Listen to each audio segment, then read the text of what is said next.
Hello, and welcome to another episode of Solipsist Watched. I'm your host, the Social Solipsist, and this week I watched Dungeons & Dragons: Honor Among Thieves from 2023. Why did I say it like that? Anyway, we're moving on. Dungeons & Dragons. Boy, where do I start talking about this topic? I suppose we should probably talk a little bit about the history of Dungeons & Dragons movies, which are largely not good. They're definitely not good. But some of them are entertaining. Historically, movies that have been either directly or indirectly related to Dungeons and Dragons or other tabletop RPGs have been at least questionable in their nature. And it is usually because they are sort of a niche topic, a niche community, and something that doesn't get a lot of respect or money as a result. Because the attitude historically has been, in Hollywood at least, that it is never going to perform as well as it's not going to perform like a blockbuster, so we'll make it cheap and cash in on the IP rights we have right now. So the previous Dungeons and Dragons movies are mostly not very good. However, the one with Jeremy Irons, watching Jeremy Irons just chew at the scenery is hilarious. Anyway, that's neither here nor there. D&D is having kind of a renaissance, and I'm an old person who's been playing D&D for I don't want to say that number. That's too many years I've been playing D&D. I've been playing D&D for a very long time, and other tabletop RPGs, way before it was cool. And D&D has had a recent renaissance, especially over 2020 and a little bit of time sort of preceding that, where it was becoming more socially acceptable, but especially as people were remote and trying to find games to play together and that sort of thing, it's had more popular acceptance and popular adoption and has really blown up. I'm going to mostly avoid talking about all of the problems with the D&D property and the ownership rights and how they've passed through various companies. That is a whole video I could do unto itself about the problems with Wizards of the Coast and Hasbro and TSR and the whole history there of what's gone on and why it's really shitty. I'm just going to leave it at fuck Hasbro, and they don't deserve the rights. Anyway, so this movie was apparently in production allegedly since 2013 in development, which kind of makes sense because I think that's about the time that Hasbro actually acquired the rights. Sometime in the mid 2000s, it might have been earlier. Anyway, it's neither here nor there. But that's interesting because it's recently just having this renaissance. It's also interesting because the IP rights for who owns what companies and whose parent companies also have cinema subsidiaries and stuff like that has probably made this difficult to make. I am glad that it was made. I am glad that it has been reasonably successful, or at least reasonably respected. From the sounds of it, it was not super successful, but movies have been weird for a few years now. And even though I have some grumpy old person in me that says oh, these kids don't know what it was like to play D&D back in the day, I am glad that D&D is having the renaissance that it is having. This movie is pretty decent.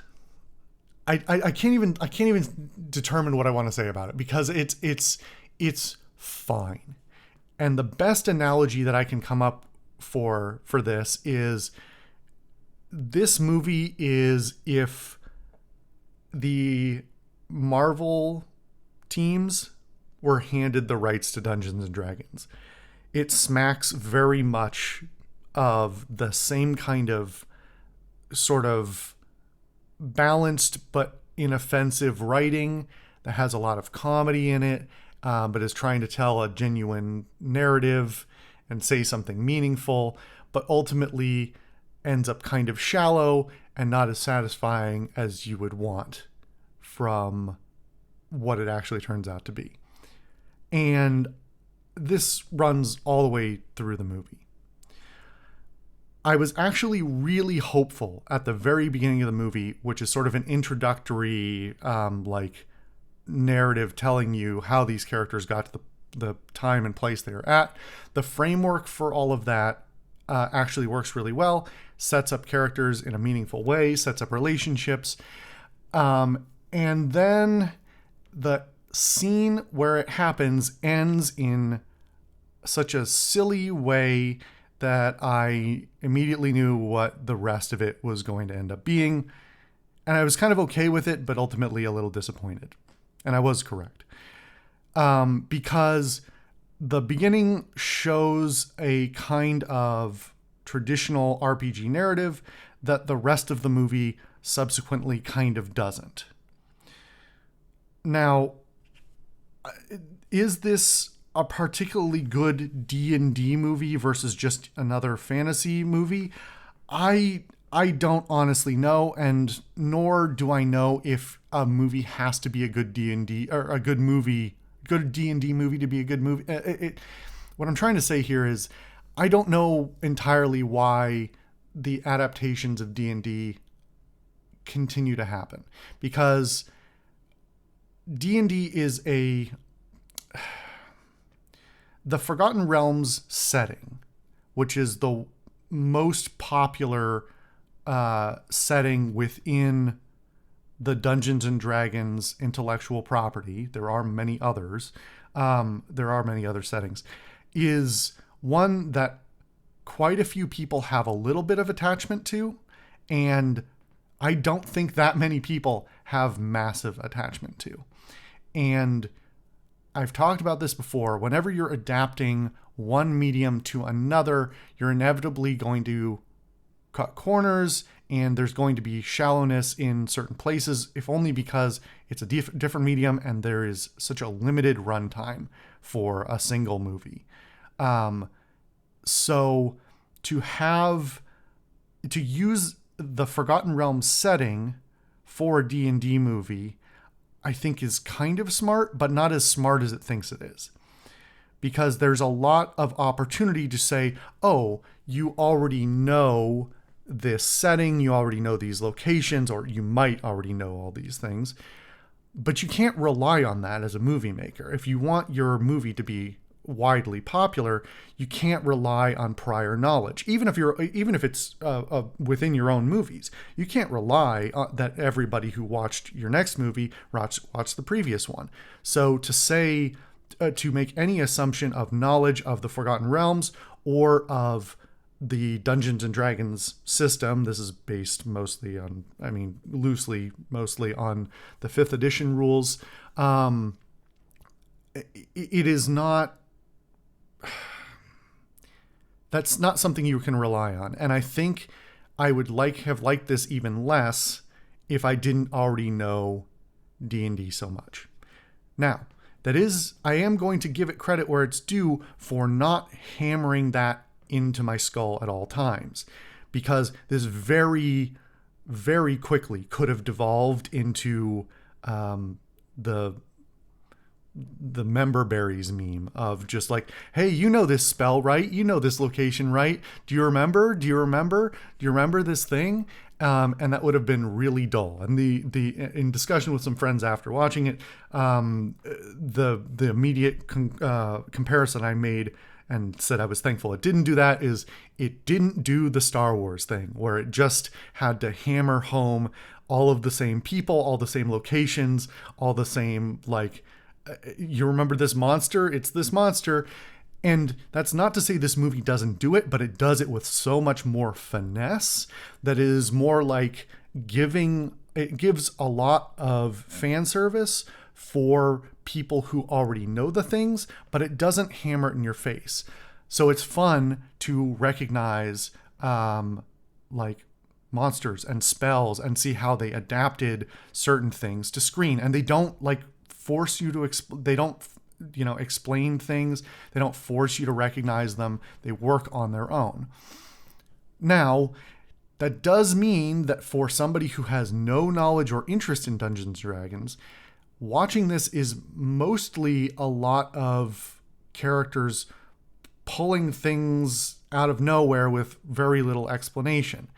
And because the D&D world has a lot of magic going on, and a lot of the plot points of this movie hinge on the uses of magic, magic is a dangerous thing to put in any setting, let alone a movie, because it's basically a get out of jail free card. And if you use that wrong, it just devolves into the realm of complete disbelief, where you just make something that is, you just like, okay, I don't know, they're going to finish this scene however they want because there's no rules because they have magic.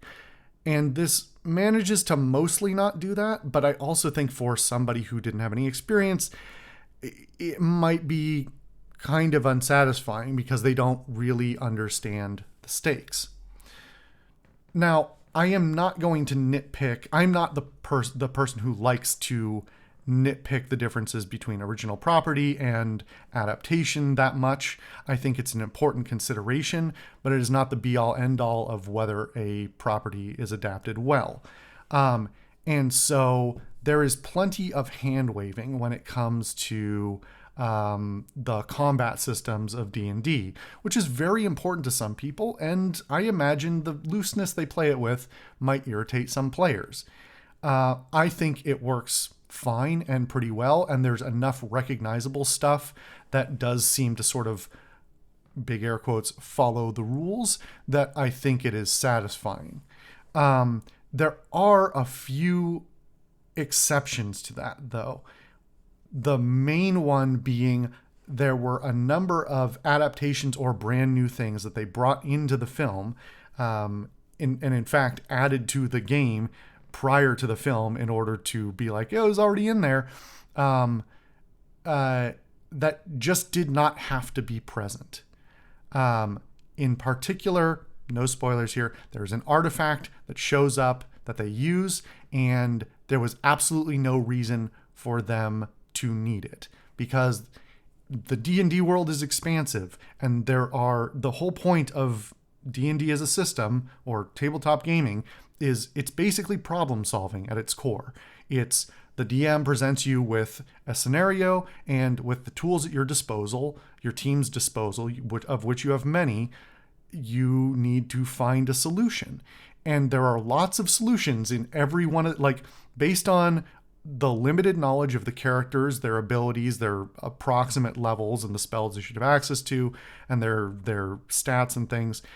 There were other solutions already possible in some of these various scenarios, and ones that in my head I think are way more interesting than some of the solutions they come up with.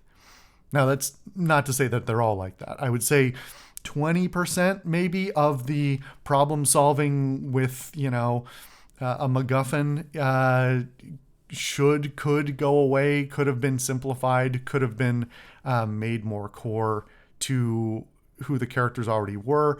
But that then gets into a problem I have with sort of the genericness of this movie.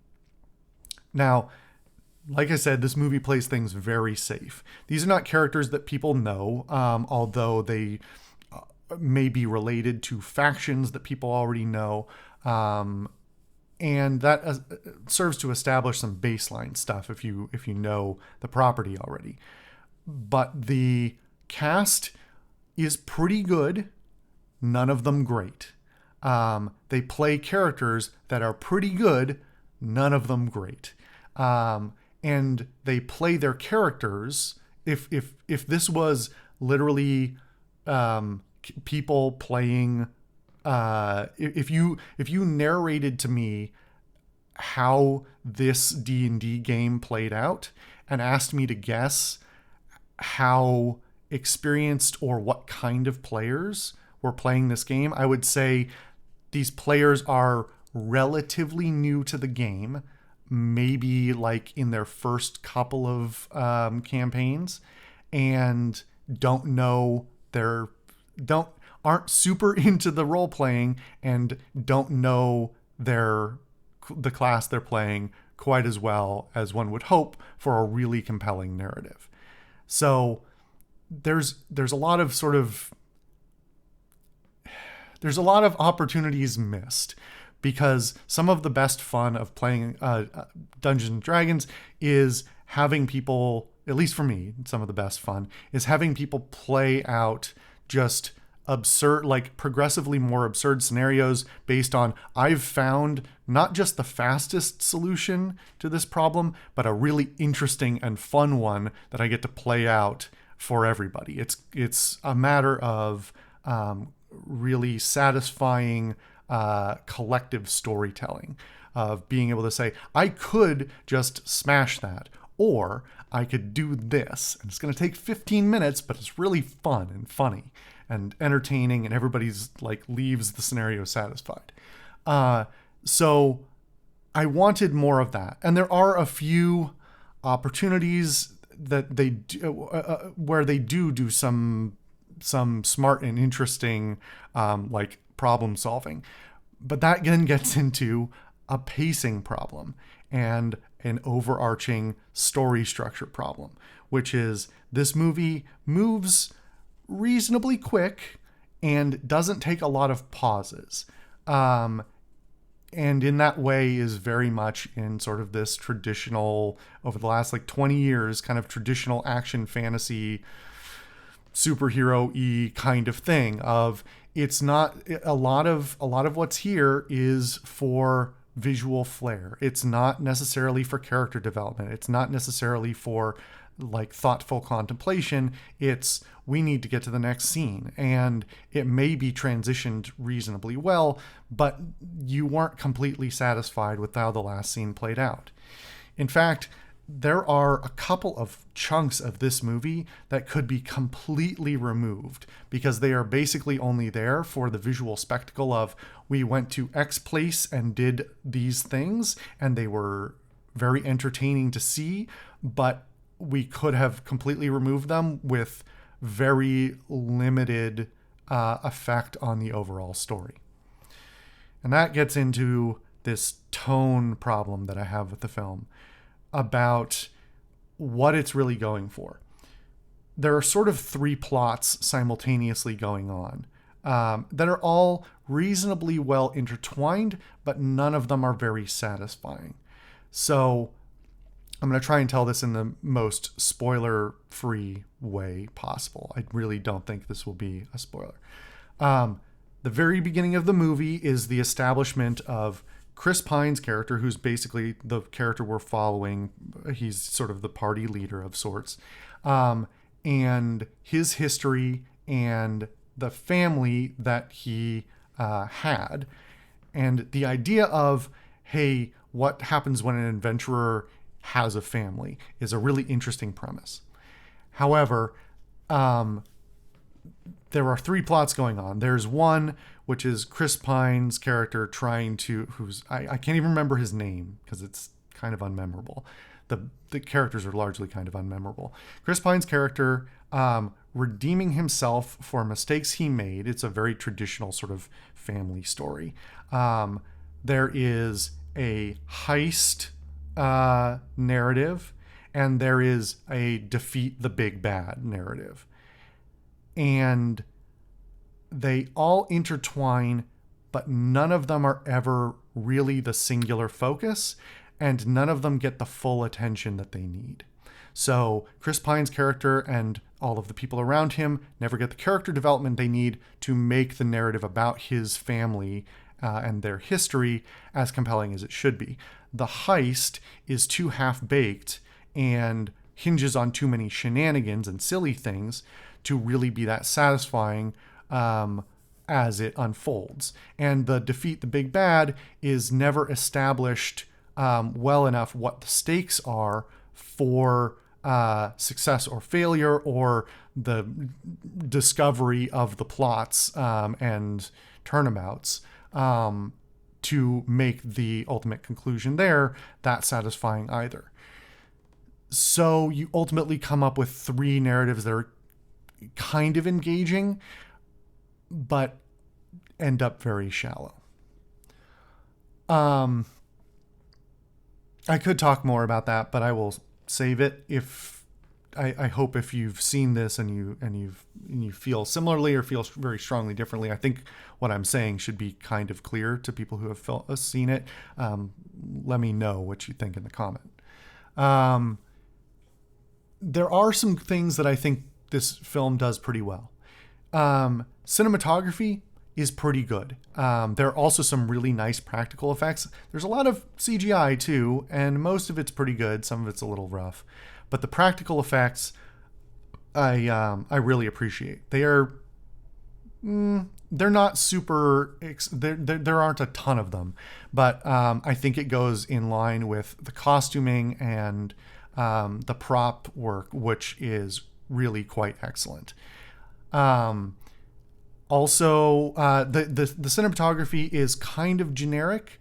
It's not really stunning, but it is very approachable, and it's pretty to look at without ever being too visually challenging. And I do want to give a shout out to the music in particular. I think the compositions for a lot of the music are very good and deserve special recognition for mixing sort of some traditional like fantasy settings with some less traditional sort of modern music incorporations in various genres, rock, electronic, some various other things. And I think that all synthesizes really well into a lot more than what could have been a very generic and boring musical score. And beyond that, like, I can't complain that much because I was ultimately entertained. And I think that it keeps up a good enough pace for its runtime that I was never completely distracted by any of its issues and didn't feel bored or dissatisfied, and I wanted it to keep going. So overall, is this an extraordinary movie in any way? No, it's pretty generic and boring. But the flip side of that is that, like, it's still pretty good. It's still, like I said, it's both a compliment and a curse to say that it is like the MCU. And I would say it's sort of mid-range. If you've watched all the MCU films and have seen the ups and downs of that, I think it's mid-range within that scale. So I think it's pretty all right, but I don't love it. Anyway, thank you guys for watching another episode of Solipsist Watch. I've been your host, the Social Solipsist, and I'll see you guys next time.